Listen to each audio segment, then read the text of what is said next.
नमस्कार, आपल्या YouTube channel stitching with वेदामध्ये तुमचं स्वागत आहे. मी वेदा. आज आपण सुंदर लटकन बनवायला शिकणार आहोत. चला तर मग सुरुवात करूया. प्रथम आपण लांब कटिंग केलेले कापड घ्यायचे आहे. सर्वसाधारण 20 इंच लांबी आणि 1.5 इंच रुंदी घ्यायचे. ही साईज सर्वसाधारण बॉडीसाठी परफेक्ट आहे, पण ज्यांची चेस्ट हेवी असते त्यांच्यासाठी तुम्ही 1-2 इंच वाढवू शकता. येथे आपण ब्लाऊजमध्ये उरलेला कापडचा वापर करू.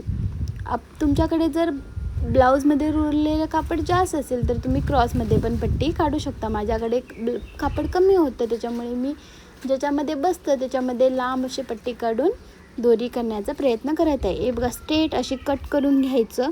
दोन पट्टी आपल्याला काढायची आहे 2 दोरी करण्यासाठी. तर आपण ती पट्टी त्याच्यावरती ठेवून कटिंग करून घेऊयात.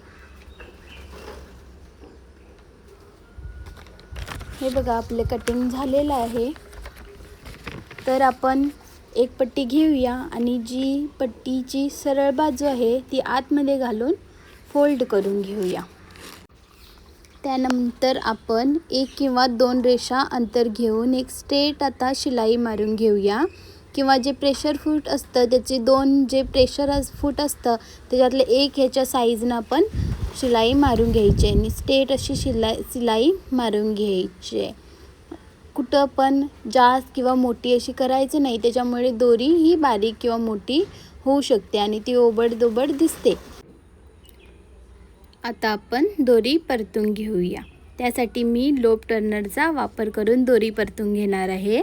तुमच्याकडे नसेल तर तुम्ही सुई धाग्याचा पण वापर करून दोरी परतून घेऊ शकता. व्हिडिओमध्ये दाखवल्याप्रमाणे इंटरलॉक करून अगदी सहज दोरी परतू शकता. हे बघा, अशा पद्धतीने हळूहळू खेचत यायचं आहे.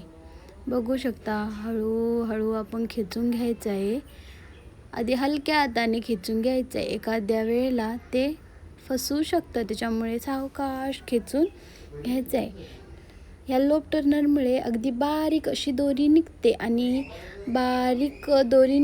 त्याच्यामध्ये काही लहान मोठं होत नाही. छान अशी नीट शिलाई मारली तर दोरी आपल्याला मिळते. तर आपण आता लटकन करायला घेऊया. त्याच्यासाठी आपल्याला 5x5चे 4 चौकोनी कापडचे तुकडे घ्यायचे आहेत.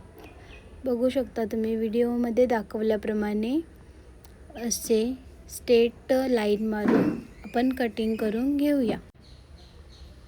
5x5चे आपल्याला 4 तुकडे लागणार आहेत, त्याप्रमाणे आपण कटिंग करून घेऊया. व्हिडिओमध्ये दाखवल्याप्रमाणे मी काटाचे 2 तुकडे घेणार आहे आणि प्लेन 2 तुकडे घेणार आहे.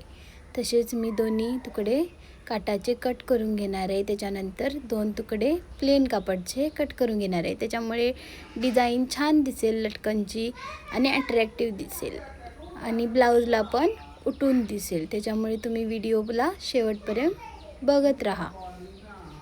हे बघा, व्हिडिओमध्ये दाखवल्याप्रमाणे 2 कोपरे एका ठिकाणी जुळून घ्यायचे आहे. तसेच प्लेन कापडचे पण कोपरे जुळून घ्यायचे आहे आणि आपण कोपऱ्यामध्ये एक सुई लावून घ्यायची आहे, त्याच्यामुळे कापड हलणार नाही.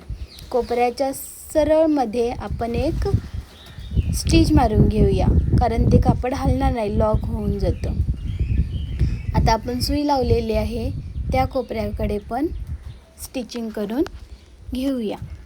आता हे आपलं कापड लॉक झालेलं आहे. आता सुई काढून जे आता 4 कोपरे उरलेले आहेत ना, ते एका ठिकाणी जुळून घेऊया आणि आता आपण सुई लावलेल्या त्या कोपऱ्याकडून स्टार्ट करूया. एक कोपरे थोडं अंतर ठेवून शिलाई मारून घेऊया. बघू शकता तुम्ही, थोडं अंतर ठेवून शिलाई मारून घेते मी. तशाच प्रमाणे तुम्ही पण शिलाई मारून घ्या. छान सुंदर लटकन बनवणार आहोत आपण ह्याच्यापासून. सिंपल आणि साधी पण अट्रॅक्टिव्ह अशी दिसणारी आहे. आता आपण मध्ये दोरी ठेवूया आणि त्याला जॉईंट करून घेऊया. ही खूप सोपी पद्धत आहे लटकन बनवण्याची. अशाच नवीन लटकनसाठी तुम्ही स्टिचिंग विथ वेदाला फॉलो करून घ्या. बघू शकता तुम्ही, मस्त अशी लटकन बनलेली आहे. अशीच आपण दुसरी पण लटकन बनवून घेऊया. तर आपले आता दोन्ही पण लटकन बनवून झालेले आहे. बघू शकता तुम्ही, दुसरी पण मी परतून घेत आहे. छान असे दोन्ही एकसारखे आणि कुठंही दोरी किंवा काही न दिसता मस्त अशी लटकन झालेली आहे. व्हिडिओ आवडला असेल तर लाईक नक्की करा आणि कमेंट करून नक्की सांगा. थँक्यू.